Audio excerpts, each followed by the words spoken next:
اب میری بات کو سمجھیے گا، تعبیر اس نے بھی وہی بتائی ہے جو پہلے والے نے بتائی، لیکن پہلے والے نے کہا تیرے سارے رشتہ دار تیری زندگی میں فوت ہو جائیں گے، اس نے اسے بھی مروا دیا۔ بات اس نے بھی وہی کی ہے، لیکن بات گرچہ بے سلیقہ ہو کلیم، پر بات کرنے کو سلیقہ چاہیے۔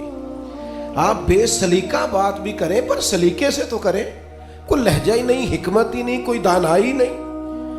دوسرے نے کہا اللہ تعالیٰ آپ کو سب سے لمبی عمر عطا کرے گا، تو بات پھر بھی وہی ہے کہ باقی سارے چلے جائیں گے اور آپ موجود ہوں گے، لیکن اس میں دانائی ہے نا، حکمت ہے نا۔ فتح مکہ کا موقع تھا، عجیب حالات درپیش ہوئے۔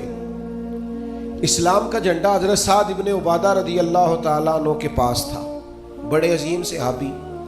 بدر کے موقع پر جس آدمی نے اپنے جذبات سے ماحول گرما دیا وہ حضرت سعد بن عبادہ، ہمیشہ اگلی صفوں میں مجاہدوں کی رہنے والے، مال خرچ کرنے والے، نڈار آدمی، لیکن جھنڈا ان کے ہاتھ میں تھا۔ حالات کچھ اس طرح کے پیدا ہوئے کہ بعض لوگوں نے مطالبہ کیا ان سے جھنڈا لیا جائے، اور کوئی معقول وجہ نہیں تھی، لیکن بعض اوقات نا حالات ایسے بن جاتے ہیں۔ اب حضور علیہ السلام کی بارگاہ سے مطالبہ ہو رہا ہے کہ آپ جناب سعد بن عبادہ سے جھنڈا لے لیں۔ یہ نوجوانوں سے بالخصوص عرض کروں گا کہ علم بھی تبھی بندے کو فائدہ دیتا ہے جب اس کے ساتھ کچھ بندے کو شعور بھی ہو، ہنر بھی تبھی فائدہ دیتا ہے جب اس کے ساتھ کچھ نہ کچھ دانائی بھی ہو۔ شیخ سعدی فرمایا کرتے تھے ایک من علم ہونا تو سنبھالنے کے لیے 10 من عقل کی بھی ضرورت ہوتی ہے، ورنہ ضائع ہو جاتا ہے سارا۔ دانائی، تدبر، یہ دیکھیے امی لقبی محبوب سے ہم نے دانائی سیکھنی ہے، تدبر سیکھنا ہے، فہم و فراست سیکھنی ہے۔ زندگی میں شعور کس کو کہتے ہیں یہ حضور ہمیں سکھائیں گے۔ کہ جناب حضرت سعد بن عبادہ کو اتارنا ہے۔ اب بڑے بڑے دانا صحابہ کہہ رہے تھے یا رسول اللہ کوئی ایسی بات نہیں ہے، حالات اس طرح کے ہیں، کیسے یہ فیصلہ کریں گے؟ تو حضور نے فرمایا کوئی مشکل نہیں، اتار دیتے ہیں، بدل دیتے ہیں، ان سے منصب لے لیتے ہیں۔ یا رسول اللہ یہ آسان نہیں ہے، کیسے؟ فرمایا ابھی دیکھنا تم، یہ اللہ تعالیٰ نے میرے محبوب کو حکمت کے خزانوں کی کنجیاں عطا فرمائی۔ نبی کریم علیہ السلام نے فرمایا سعد بن عبادہ جھنڈا دے دیں آپ واپس، اب آپ لشکر کے علم بردار نہیں رہے۔ انہوں نے بوجھل ہاتھوں سے جھنڈا تھما ہوا تھا، پریشان تھے کہ کوئی ایسی بات نہیں۔ جب حضور نے کہا دیں تو وہ غلام تھے، سانو قید سجن دا گہنا ہے، وہ جینجے رکھے ایسا اونج رہنا ہے۔ انہیں اسی وقت جھنڈا تھما دیا، خوش ہو کے تھما دیا۔ لیکن یہ میرے محبوب کی حکمت ہے، محبوب نے جناب سعد بن عبادہ سے جھنڈا لیا اور قریب ان کے جوان بیٹے کھڑے تھے، محبوب نے جھنڈا انہیں دے دیا۔ فرمایا کمان تیرے ہاتھ میں ہے۔ باپ کا قد اس وقت 10 فٹ زمین سے اونچا ہو جاتا ہے جب اس کا بیٹا اس کی جگہ پہ بیٹھ جاتا ہے۔ وہ کہتا ہے میری فکر گئی، میں اب بے فکر ہوں۔ جب انہی کے بیٹے کو وہ منصب ملا تو اب حضرت سعد بن عبادہ کے چہرے کی کیفیت یہ تھی کہ وہ گویا اپنی آنکھوں اور اپنے چہرے سے بتا رہے تھے میں تو خود جھنڈا پکڑ کے اتنا راضی نہیں تھا جتنا اپنے بیٹے کے ہاتھ میں دیکھ کے راضی۔ یہ آپ تدبر سیکھیں۔ میں اپنے نوجوانوں کو دیکھتا ہوں جذباتی مزاج، بھاگتے دوڑتے، بے چین، پریشان، الجھے ہوئے۔ ابھی میں ملک سے باہر تھا، میرے ساتھ اکثر ایسے ہوتا ہے، بیرون ملک جو لوگ ہوتے ہیں نا وہ زیادہ پریشان ہوتے ہیں پاکستان کے حالات کو لے کر، وہ زیادہ خبریں دیکھتے ہیں۔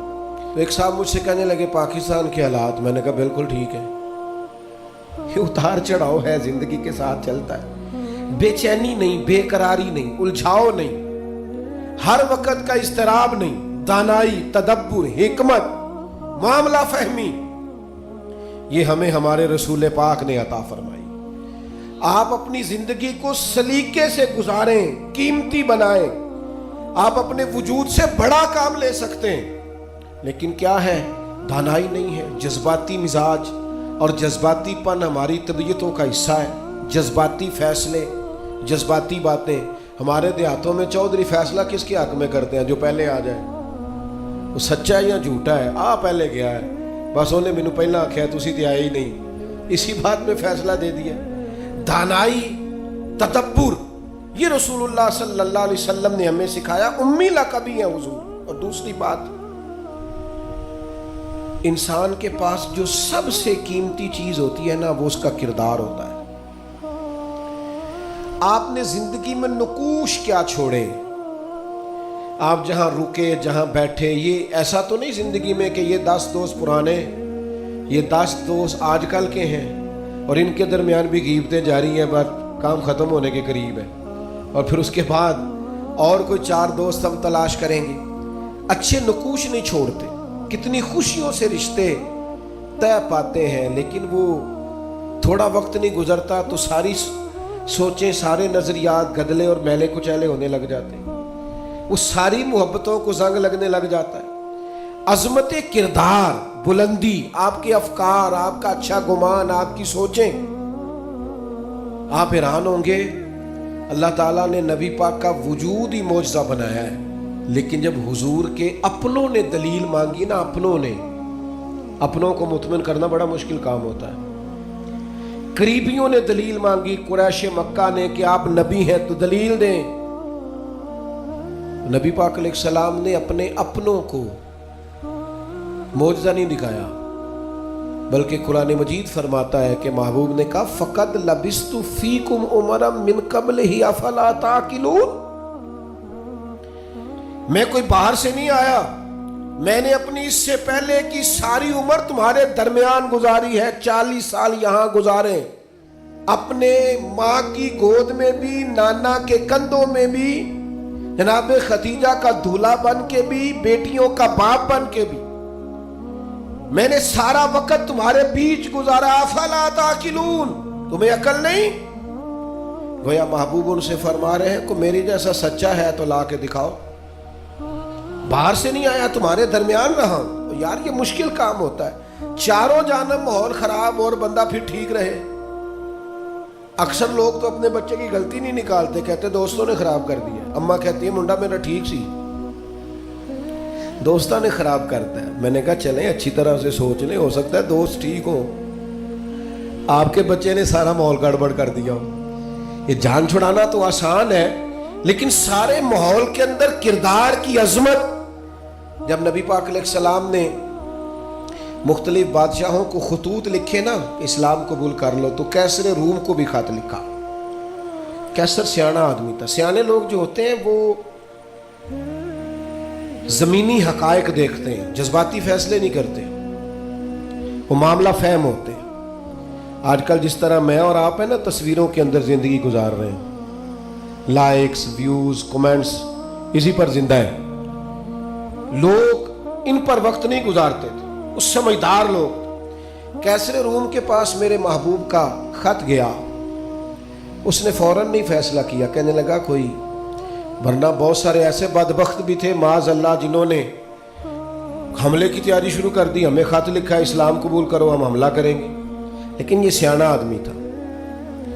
اس نے لوگوں سے کہا یہاں اگر کوئی سردار آیا ہوا ہو نا، مکے کا، تجارت کی غرض سے سردار آیا کرتے، کوئی سردار آیا ہوا ہو تو میری ملاقات کراؤ۔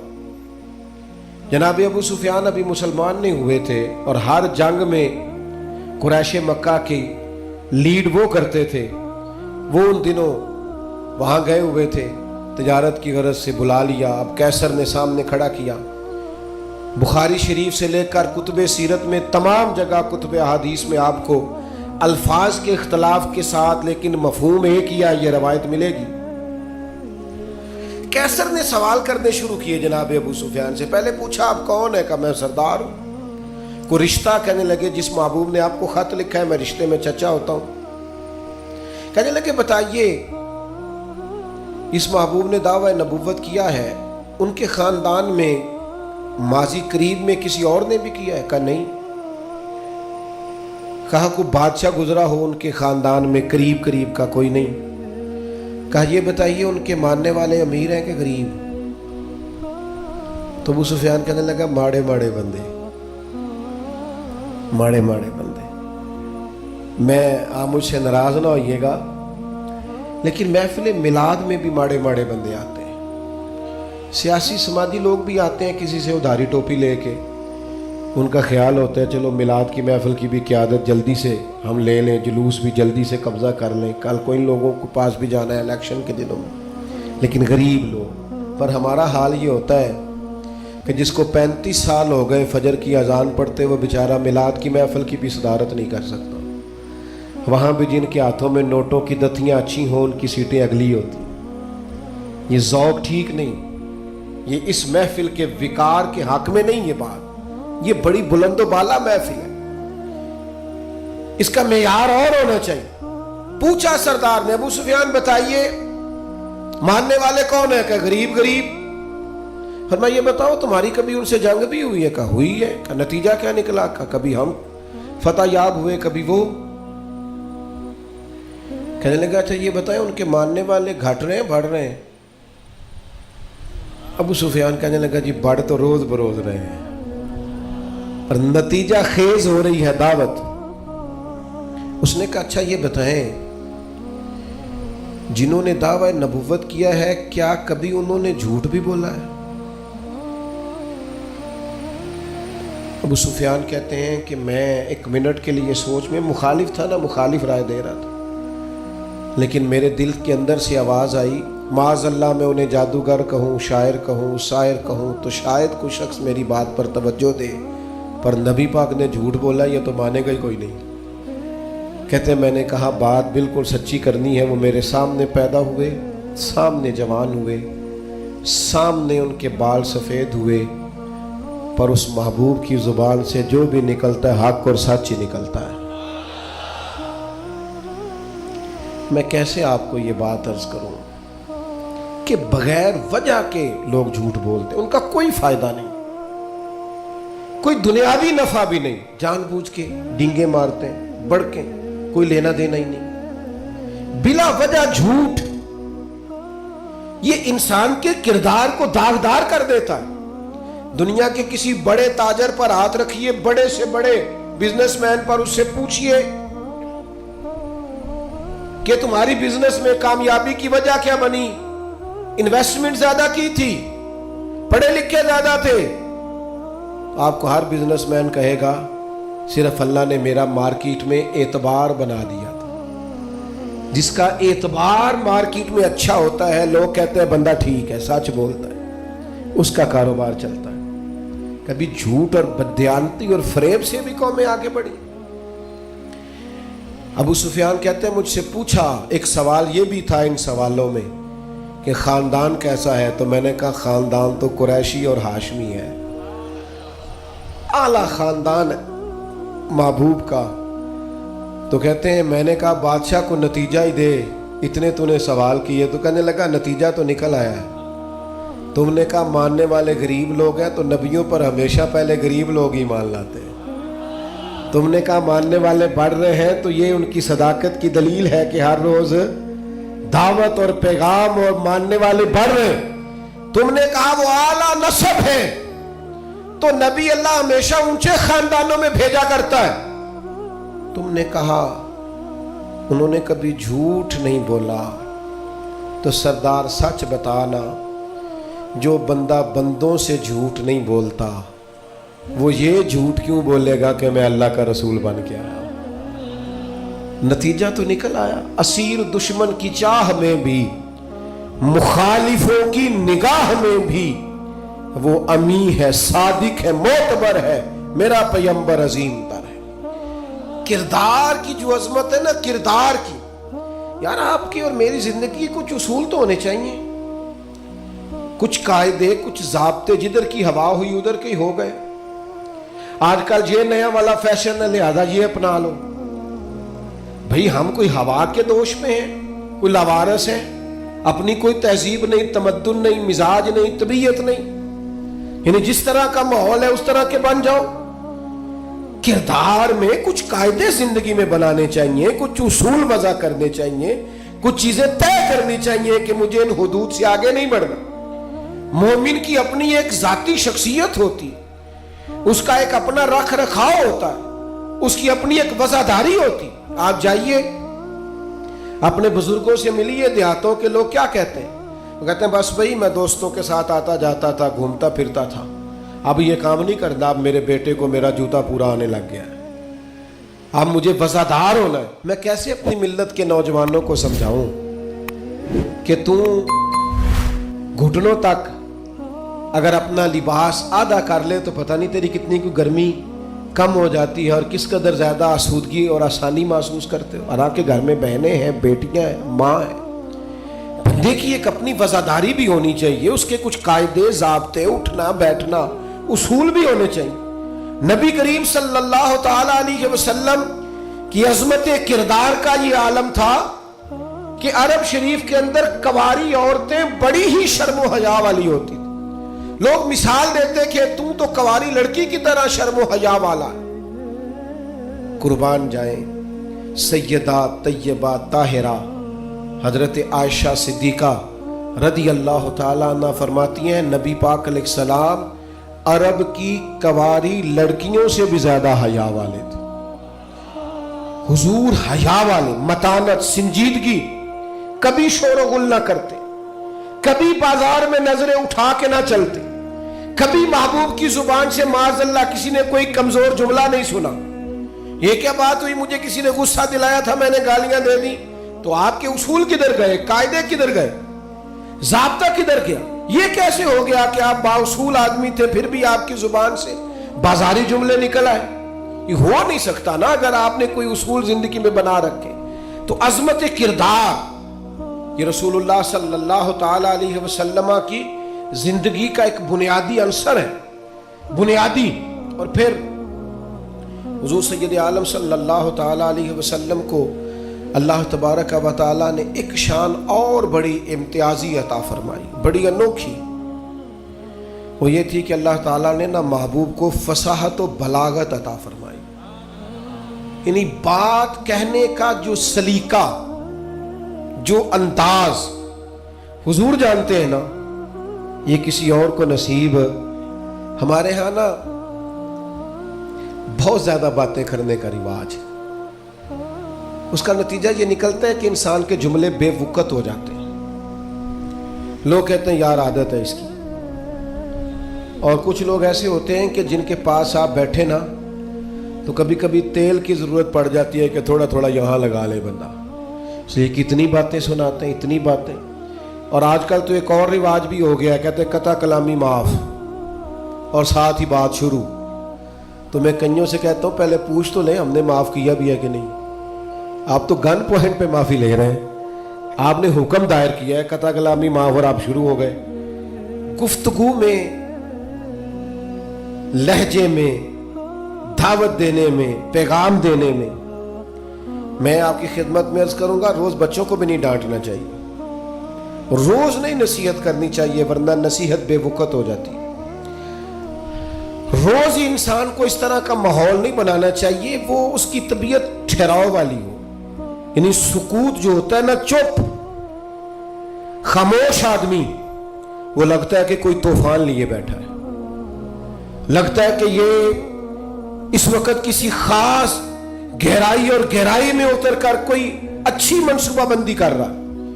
نبی پاک علیہ السلام کو اللہ نے بڑی فصاحت و بلاغت عطا فرمائی، لیکن اس کے ساتھ ساتھ اللہ تعالیٰ نے علم کے خزانوں کی کنجیاں دی۔ سرکار جب بات کرتے نا تو صحابہ فرماتے ہیں ہر جملہ دوسرے جملے سے جدا ہوتا، اس طرح حضور بولتے کہ اگر کوئی لفظ گننا چاہتا تھا تو گن بھی سکتا تھا۔ یعنی بات وہ ہمارے ہاں اکثر نا محافل میں ایسا ہوتا ہے کہ وہ بعض اوقات بڑی سادی سی بات بھی اتنے جوش کے ساتھ کی جاتی ہے کہ میری طرح کا طالب علم سوچنے لگ جاتا ہے کہ یہ بات تو آرام سے بھی کی جا سکتی تھی، اس میں اتنا پریشان ہونے کی ضرورت، یہ سادی سی بات تھی، آپ بڑے خوبصورت لہجے میں بھی کہہ سکتے تھے۔ اللہ تعالیٰ نے محبوب کو فصاحت دی، بلاغت دی، معاملہ فہمی دی، اور حضور علیہ الصلوۃ والسلام بڑے ٹھہرے ٹھہرے انداز میں بات کرتے، لیکن جب بات کرتے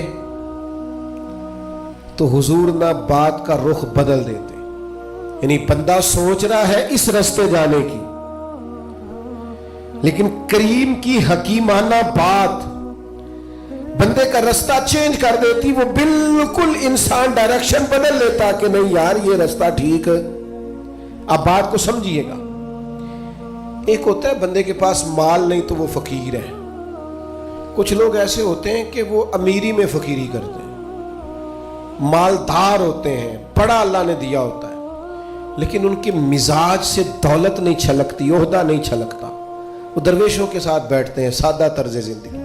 یہ بھی نبی پاک علیہ السلام کا خاصہ ہے، حضور کی نبوت کی دلیل ہے کہ نبی پاک نے فقیرانہ زندگی کو اختیار کیا۔ آپ ذرا انداز دیکھیے، حضرت عمر رضی اللہ تعالیٰ عنہ کہتے ہیں میں ملنے کے لیے پہنچا تو موٹے بان کی چارپائی، حضور اس پر آرام فرمائے، فرماتے ہیں جب میں گیا تو سرکار اٹھ کے بیٹھے، اور جب حضور اٹھے نا تو آپ کی کمر مبارک سے نا ذرا کپڑا ہٹا۔ جنہوں نے پرانی موٹے بان کی چارپائیاں دیکھی نا، منجدی منجی جنہوں کہی دس، تو وہ کبھی اٹھتے تھے نا سو کے تو کمر پر نشان چھوڑتی تھی۔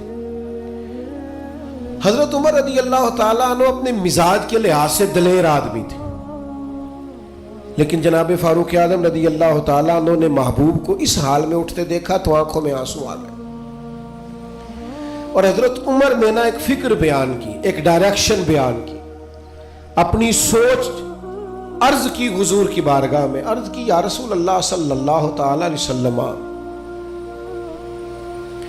ایک کیسر و کسرا اللہ کے دین کے دشمن ہے اور اتنی آرام دہ زندگی گزارتے۔ بہت سارے لوگ سوال نہیں کرتے وہ فلاں ملک دیکھو غیر مسلم ہے لیکن آسودہ حال کتنا ہے۔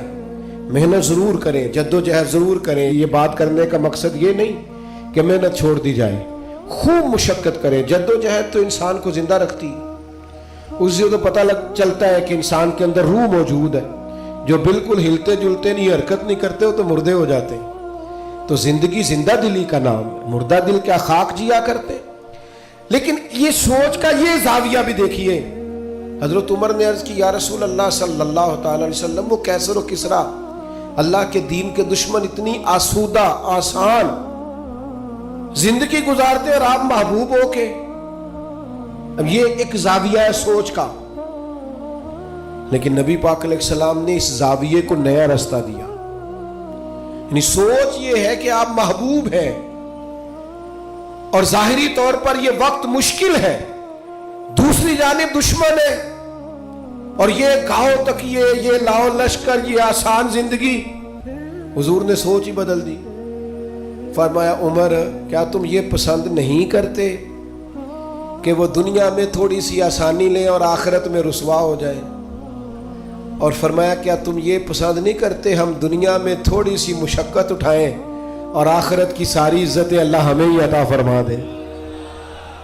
یہ ایک ایسی سوچ تھی کہ جناب عمر کہتے ہیں میرا زاویہ نگاہ ہی بدل گیا کہ جنت میں جئیں گے من چاہی زندگی، وہاں اللہ کے انعامات سے بھرپور لطف اندوز ہوں گے، وہاں اللہ تبارک و تعالیٰ اور اس کے محبوب کے قرب میں ان نعمتوں کو محسوس کریں گے۔ اور حضور نے زاویہ بدل دیا۔ یقین ایک شخص نے آ کے کہا یا رسول اللہ مجھے آپ سے محبت ہے، حضور نے فرمایا سوچ کے کہو۔ یہ ویسے ہم سے نہیں آج کوئی بھی کہہ سکتا، سوال ہی نہیں پیدا ہوتا۔ میں عاشق رسول ہوں تو کوئی بندہ کہے سوچ لے اچھی طرح، کہنے تو نے یہ کیسے بات کر دی، میرے سے بڑا عاشق ملے گا نہیں ڈھونڈنے سے۔ کہا یا رسول اللہ آپ سے محبت ہے، تو فرمایا سوچ لو۔ یا رسول اللہ آپ سے محبت ہے، فرمایا پھر سوچ لو۔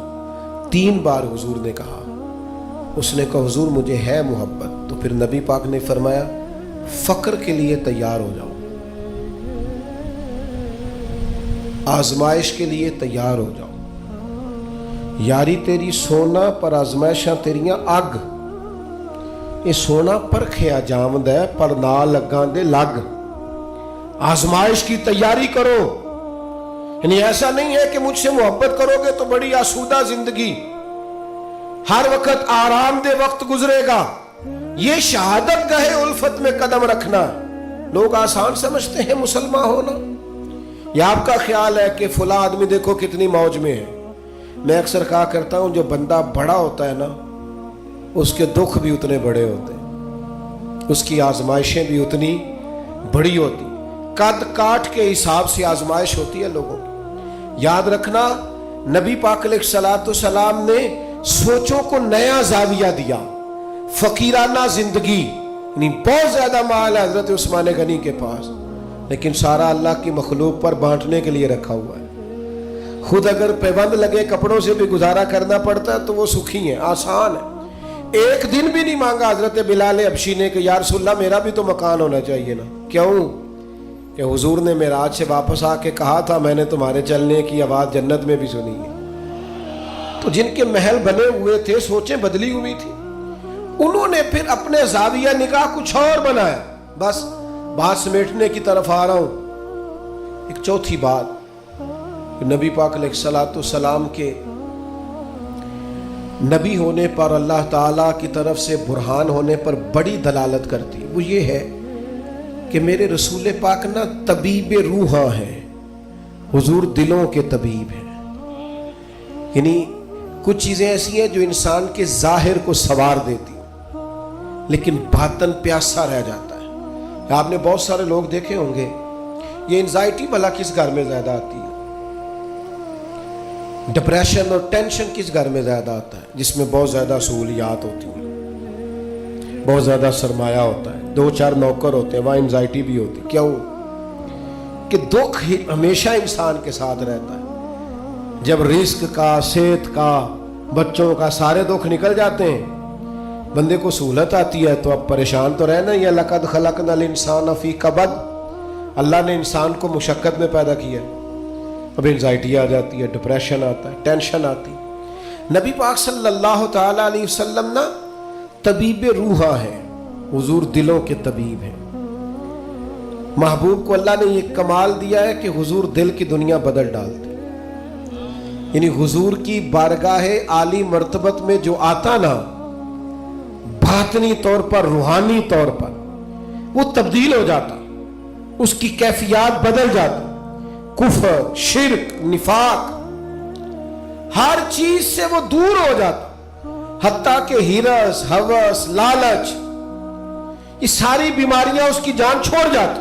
خدا را میری اس بات پر خاص توجہ کرنا، ہم بھی اگر چاہتے ہیں نا بے چین روحیں چین پائیں تو پھر نا کوئی ایک بات حضور کی لے لے زندگی میں. ایک بات، ایک شخص صدر ہوا بہت بڑے غیر مسلم ملک کا، اس سے لوگوں نے کہا کہ آپ منشور دیں. یہ جو پہلی تقریر کرتے ہیں نا وزیر اعظم یا صدر، وہ تقریر دستور ہوتی ہے، منشور ہوتی ہے، میں یہ کروں گا، میں یہ کروں گا. اور ہمارے ہاں تو بہت سارے دعوے بھی کر دیے جاتے ہیں اسی تقریر میں. اس سے کسی نے کہا کہ اتنے ملک کے آپ صدر بنے ہیں تو ملک کیسے چلائیں گے؟ تو اس نے کہا میرے پاس مسلمانوں کے نبی کی ایک حدیث ہے صلی اللہ تعالی علیہ وسلم، میرا وہی دستور ہے، وہی منشور ہے. کہا وہ کیا؟ تو بڑی عام روایت ہم سب کو آتی ہے. نبی پاک علیہ السلام نے فرمایا مومن وہ ہے جو اپنے لیے پسند کرے وہی اپنے بھائی کے لیے بھی پسند کرے. وہ کہنے لگا بس میں نے طے کر لیا ہے، جو میرے اور میرے بچوں کے لیے اچھا ہوگا سارے ملک کے لیے وہی کریں گے. اسی میں ہم اپنا سارا دستور اور منشور رکھتے ہیں. حضور سید عالم صلی اللہ تعالی علیہ وسلم کا کمال یہ تھا کہ حضور کی بارگاہ میں جو لوگ آتے تھے وہ قلبی اطمینان محسوس کرتے تھے. قلبی، آپ اندر سے مطمئن ہو نا تو سادی روٹی بھی لذت دیتی ہے، لیکن ذہنی طور پر آپ کسی آزمائش کا شکار ہو تو جتنے مرضی اچھے کھانے پکا لیں. حضور کی بارگاہ عالی مرتبت میں کمال یہ ملا لوگوں کو کہ انہیں اطمینان قلبی، فقیری میں بھی. سیدہ طیبہ طاہرہ حضرت خدیجہ الکبریٰ رضی اللہ تعالی 20 گویا کنیزیں تھی جناب خدیجہ کے گھر کام کرنے، ملکہ تھی وہ تو گویا مکے کی، لیکن جب نبی پاک کی بارگاہ میں آئی تو سارا مال خیرات کر دیا. وہ جن کے کام کوئی کرتا تھا وہ خود چولہے میں ایندھن جلاتی، وہ خود کھانا پکاتی، سارے کام کاج کرتی. آپ اچھی طرح جانتے ہیں کہ بندہ غریب سے امیر ہو تو وقت گزر جاتا ہے، خدا نہ خواستہ امیری سے غریبی آ جائے تو عادتیں اب اور بن چکی ہوتی ہیں، حالات خراب ہو جاتے ہیں. جناب خدیجہ رضی اللہ تعالی عنہا اس قدر زیادہ مطمئن تھی اپنی وہ زندگی پر کہ محبوب کے لیے کھانا پکا کر وہ باورچی خانے سے نکلی اور لا کر حضور کی بارگاہ میں پیش کیا تو حضور فرمانے لگے ختیجہ آپ کے آنے سے پہلے جبریل امین آ گئے اور انہوں نے آن کر کے فرمایا ہے کہ یا رسول اللہ ختیجہ آ رہی ہے، ختیجہ کا رب کہتا ہے میرا ختیجہ کو سلام کہہ دیجئے گا۔ وہ راحت، وہ اطمینان، وہ قرار، وہ سکون۔ حضرت مصعب ابن عمیر رضی اللہ تعالیٰ عنہ بڑی امیر ماں کے بیٹے تھے۔ مکہ شریف میں سب سے اعلیٰ گھوڑا، سب سے اچھے کپڑے اور سب سے مہنگا رہن سہن شارحین نے لکھا ہے اس شخص کا تھا، حضرت ابن عمیر رضی اللہ تعالیٰ۔ لیکن مشکات میں حدیث ہے، حضرت مولا علی شیر خدا حدیث کے راوی ہیں، فرماتے ہیں ایک دن حضرت مصعب ابن عمیر رضی اللہ تعالیٰ عنہ مسجد نبوی میں آئے تو ان کی حالت یہ تھی کہ ٹاٹ کا لباس پہنا ہوا تھا، کلمہ پڑھا ہے، مسلمان ہوئے ہیں، حالات کا سامنا ہے، وقت نے اور طرح کا رخ اختیار کر لیا ہے اور ایک پیر میں گویا جوتا ہے دوسرے میں نہیں ہے، کوئی کام کیا چلے گئے۔